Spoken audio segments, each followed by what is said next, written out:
18題，咁啊睇翻啲資料先。AD 37 ，BC 係5，BD 係12，CD 係13，CE 係9，ACE 係直角嚟嘅。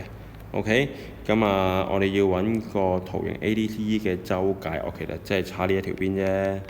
咁點樣揾呢條邊呢？其實下邊用畢氏定理咪得咯，即係其實我哋要揾 AB 啫嘛。OK， 只要揾到 AB 呢，你就可以下邊三個人用畢氏定理就會計到 AE，咁你加埋佢呢，就係個周界。呢個字係解周界啊，唔係個面積啊。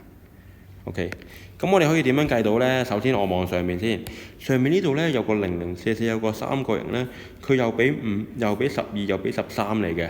咁其實呢，即係好引誘我哋呢去檢查下佢符唔符合畢氏定理。OK，咁你做 MC 你當然撳計數機得啦。你會發現呢，5嘅 square 加12嘅 square 呢，係真係等於13 square 嘅。OK， 佢哋真係一樣嘅。如果 long quad 咧，你 check 嘅時候表達要分 left hand side、right hand side 啊，寫邊長嗰啲嘅。咁但係 MC 我哋睇得到就知啦，所以我哋知道直接係直角嘅。咁其實咧呢個 AB 就好容易計啦，37 square 減12 square 開方就會計到係35啦。去到最後你就可以計到下邊嗰條邊啦。點樣計呢？就係35加5嘅 square 加9嘅 square 再開方。換句話嚟講呢，就會計到係41嚟嘅，應該係。